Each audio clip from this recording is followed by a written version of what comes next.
Biology को तो हम सबसे इजी ही मानते हैं, क्यों ना यार इसमें 70 on 70 ले आए जाएं। टॉपर्स का क्या सीक्रेट होता है कि वो बायो में अच्छे नंबर ले आते हैं। टाइम मैनेजमेंट नहीं हो रहा है, बैकलॉग है, सोशल मीडिया बंद नहीं हो रहा है एंड लैक ऑफ कॉन्फिडेंस। बेटा कोई भी रेस की शुरुआत जीरो से ही होती है, कभी मिड से नहीं। ये नहीं कह रही मैं यार 15-16 घंटे पढ़ो, अरे 10 घंटे पढ़ो, 8 घंटे पढ़ो, और जितना पढ़ो अच्छे से पढ़ो। किस तरीके से आप अपने आंसर को फ्लो चार्ट्स में लिख रहे हैं, टेबल्स में लिख रहे हैं, डायग्राम की लेबलिंग कैसे कर रहे हैं। Hello everyone, welcome to the platform of Physics Wallah. I am your biology educator, my name is doctor Arushi Tili. I no आपने इस वीडियो पे क्लिक इसलिए किया होगा कि आपके एग्जाम टाइम में आप भी सोच रहे होंगे यार व्हाई नॉट, बायोलॉजी को तो हम सबसे इजी ही मानते हैं, क्यों ना यार इसमें 70 on 70 ले आए जाएं। पर फिर भी यार मैम कुछ दिक्कतें हैं जो हम रेगुलर बेसिस पे फेस कर रहे हैं कि यार बायो मैम याद नहीं होती, रट्टा नहीं मार पा रहे हैं, ठीक है। फिर मैम टॉपर्स का क्या सीक्रेट होता है कि वो बायो में अच्छे नंबर ले आते हैं। मैम कुछ तो ऐसी चीज बता दो जो हमारे काम आ जाए, ठीक है। तो आइए बेटा इस वीडियो के अंदर हम वही बात करेंगे जो आपके मन में चल रही है। बट ट्रस्ट मी, इस वीडियो को देखने का तभी मतलब है बेटा जब इस वीडियो में बताई गई बातों को आप फॉलो करें। अगर आप फॉलो नहीं करते हो, this video is as useless as you have started it, ठीक है। वो आपके लिए फुल यूजलेस है। पर अगर आप फॉलो करोगे तो trust me, this is your right time. अब बेटा जितने भी रीजंस आपको बोर्ड के ऊपर दिख रहे हैं, इनमें से एक रीजन पक्का भी आपके मन में होगा कि आप अच्छा नहीं कर पा रहे हैं किसी भी सब्जेक्ट में। Lack of revision, distraction, anxiety और टेंशन क्योंकि एग्जाम टाइम आने वाला है। फिर टाइम मैनेजमेंट नहीं हो रहा है, ठीक है, बैकलॉग है, सोशल मीडिया बंद नहीं हो रहा है एंड लैक ऑफ कॉन्फिडेंस। सबसे पहली चीज, अपने कॉन्फिडेंस पे काम करो। भूल जाओ यार तुम एक एवरेज स्टूडेंट हो, बिलो एवरेज हो, टॉपर हो, just forget it all. Start from zero.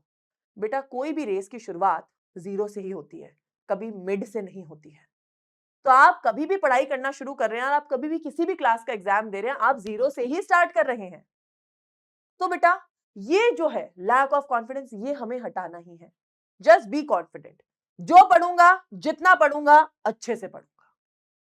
Social media और डिस्ट्रैक्शन बेटा एक ऐसी चीज है जो हर किसी का मन करता है कि यार इंस्टाग्राम देख लेते हैं, फेसबुक देख लेते हैं। डिलीट कर दो, अभी के अभी अपना फोन उठाओ, pause the video, delete the apps. Trust me, delete कर दो। आई नो बुरा लगेगा यार, इंस्टाग्राम से तो मैम मेरी जिंदगी चल रही है, टाइम पास रात को किससे करूंगा। डिलीट इट, सिर्फ 1 महीने की बात है यार, डिलीट कर दो ना, क्या हो जाएगा। क्या अपनी जिंदगी के लिए कुछ वो चीज नहीं कर सकते जो इंपॉर्टेंट है? कर सकते हैं, कर सकते हैं, करो, अभी के अभी करो। And trust me, I know दूसरा डिस्ट्रैक्शन होता है, मैम हमारे तो बॉयफ्रेंड गर्लफ्रेंड है, उनसे ही बात करना होता है, टाइम देना होता है। यार कोई भी वो इंसान जो आपका लाइफ में चाहता है आप अच्छा करो, वो आपकी हर सिचुएशन समझता है। You can ask them to understand कि these days you won't be able to call as much as जो आप करते आ रहे हो। दिन में एक ही बार बात कर पाऊंगा, दैट्स इट। कई बार बेटा अपनी लाइफ को समय देना जरूरी है। कई लोग क्या करते हैं, सोचते हैं यार क्या ही है, कर लेते हैं बात, कर लेते हैं टाइम वेस्ट, कर लेते हैं दोस्तों से बातें रात रात भर। बेटा पता चला वही दोस्त आगे निकल गए, तुम ही पीछे रह गए। याद रखना बेटा, हर कोई जो इस समय पे आपसे बात कर रहा है ना, वो एग्जाम की तैयारी तो कर ही रहा है। तो डोंट बी अ फूल कि वो एग्जाम की तैयारी करके आगे निकल जाएं एंड आप सिर्फ कॉल पे ही बातें करते रह जाओ। कोई पूछ रहा था ना टॉपर सीक्रेट, बेटा हर किसी का एक सीक्रेट यही होता है दैट हर कोई नहीं चाहता ये बताना कि वो कितना पढ़ रहे हैं, एंड इसी धोखे में तुम रह जाते हो। यार वो भी तो नहीं पढ़ रहा, हाँ हम क्या करेंगे, पढ़ के पढ़ लेंगे, फेब से एग्जाम्स हैं, फर्स्ट वीक ऑफ फेब से स्टार्ट कर देंगे। बेटा क्यों? हर किसी का दिमाग अलग है, हर कोई अलग तरीके से चीजें कर रहा है। अभी से करो, फ्रॉम नाउ। एंजाइटी स्ट्रेस हो रहा है, इट्स फाइन, होता है, कोई भी चीज से डर लगना नॉर्मल है, बट कॉन्फिडेंस लूज नहीं करना है। ये सोच के पढ़ो कि यार अभी मैं चेयर पे टेबल पे बैठा हूं, ये चैप्टर कंप्लीट होगा तभी टेबल पे से उठूंगा, या ये टारगेट कंप्लीट होगा देन ओनली मैं ब्रेक लूंगा 10-15 मिनट, आधा घंटा, 1 घंटे का, पर ये कंप्लीट करके ही उठूंगा। तो यार इन सारी प्रॉब्लम से, और हाँ टाइम मैनेजमेंट, टाइम मैनेजमेंट कोई दिक्कत है?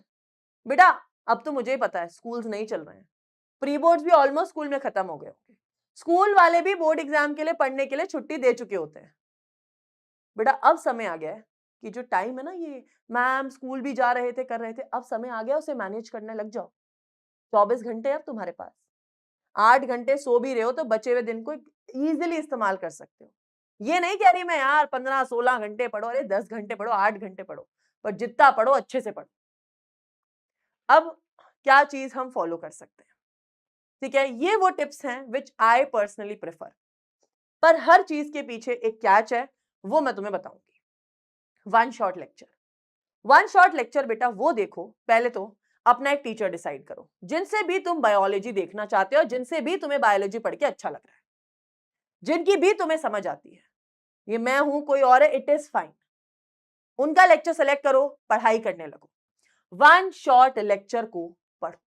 अगर बेटा तुम लोग ने पढ़ रखा है पहले भी बैचेस से, क्लासेस से, रिवाइज करो, इट इज ओके, रिवाइज करो वहां से, ठीक है, कोई भी पकड़ लो। अगर मैं अपने इस YouTube चैनल की बात करूं, एनसीईआरटी वाला पीडब्ल्यू चैनल की, यहां पे बेटा आपकी विजेता सीरीज भी चल रही है, फ्री की सीरीज है, वहां से पढ़ सकते हो। यहां पर भी इसमें रिकॉर्डेड फॉर्मेट में भी लेक्चर्स की पूरी प्लेलिस्ट डली हुई है, आप पूरे क्लास 12 के 11th के 12th क्लास के वन शॉट्स आपके पास है।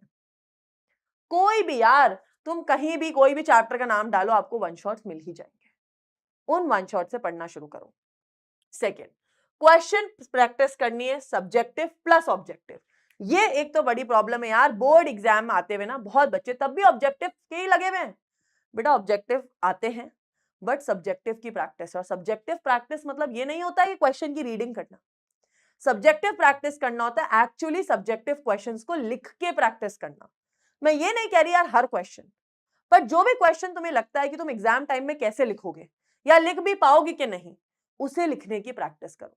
बिकॉज बेटा समझ सबको आता है बट पेपर रिप्रेजेंटेशन सबकी अच्छी नहीं होती, and trust me, biology is all about paper presentation. But I have been someone जिसने अपने कॉलेज में, स्कूल में, सब्जेक्टिव एग्जाम्स में एकदम अमेजिंग किया है, and trust me the only key is the paper presentation. Of course answer याद ही नहीं होगा तो प्रेजेंटेशन क्या करेगी, बट इट मैटर्स। किस तरीके से आप अपने आंसर को फ्लो चार्ट्स में लिख रहे हैं, टेबल्स में लिख रहे हैं, डायग्राम की लेबलिंग कैसे कर रहे हैं। मैं एक वीडियो बिल्कुल बनाऊंगी जहां पर मैं आपको कैसे बायो में पेपर लिखना चाहिए वो बताऊंगी, ठीक है। I will give you the tips and I promise on this channel वो वीडियो भी आएगा, how to write answers in the exam. But presentation is the key, और वो तब आती है जब आप सब्जेक्टिव क्वेश्चन प्रैक्टिस करते हो। क्वेश्चन प्रैक्टिस करनी है पर टाइमर के साथ। मान लो तुमने देखा सीबीएसई का लास्ट ईयर का क्वेश्चन पेपर तुम सॉल्व करने बैठे हो बायोलॉजी का, 3 घंटे का अलार्म लगाओ कि 3 घंटे बाद ही उठूंगा, एकदम एग्जाम की तरह ट्रीट करो। ट्रस्ट मी, 2020 से लेके 2025 तक के पेपर, पिछले 5 साल के पेपर बेटा लेके बैठो, सॉल्व इट। ट्रस्ट मी, अधिकतर पेपर कॉमन ही आता है, प्रेजेंटेशन भी आ जाएगी, और जो वो लैक ऑफ कॉन्फिडेंस हो रहा था ना, वो इन्हीं चीजों से जगता है जब तुम पिछले साल के सीबीएसई को पेपर को सॉल्व करते हो। ट्रस्ट मी, एक नेक्स्ट लेवल कॉन्फिडेंस बूस्ट हो जाएगा खुद के अंदर। पर यह चीज तभी पॉसिबल है जब तुम एक बार अपने वन शॉट लेक्चर्स और अपना पूरा सिलेबस रिवाइज कर लो। बिना रिवीजन करे बेटा सैंपल पेपर या सीबीएसई पीवाईक्यू सॉल्व करने का कोई सेंस नहीं है। क्वेश्चन प्रैक्टिस विद टाइमर तुम पर चैप्टर भी करोगे। जैसे मान लो तुमने सेक्सुअल रिप्रोडक्शन फ्लावरिंग प्लांट्स है, principles of inheritance and variation है, भाई लेक्चर पढ़ा, क्वेश्चन प्रैक्टिस की पर टाइमर लगा के। फिर प्रैक्टिस डायग्राम्स एज पॉसिबल, भाई कोशिश करो जब भी बायोलॉजी का जो चैप्टर रिवाइज कर रहे हो, मान लो तुम मेरा वन शॉट लेक्चर देख रहे हो, तुम एक रफ पेपर, रफ कॉपी लेकर बैठो, जहां भी डायग्राम आ रहा है खुद प्रैक्टिस करो।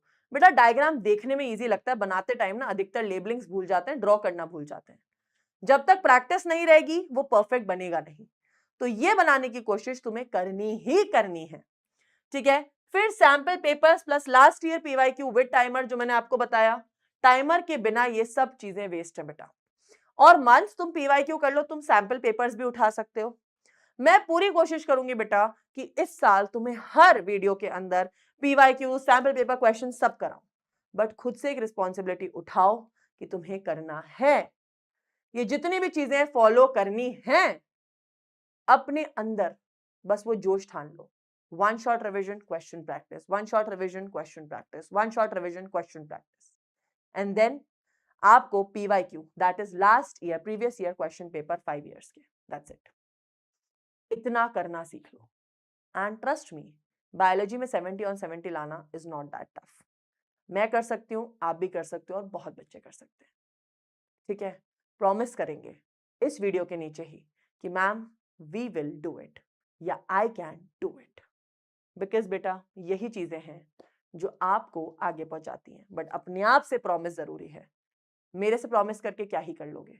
जब तक खुद से प्रॉमिस नहीं करोगे, things won't work. And if you want to make it work, you have to work hard, and I know you will, because और कोई ऑप्शन नहीं है। So all the best everyone, मिलते हैं लेक्चर्स में, बाय बाय।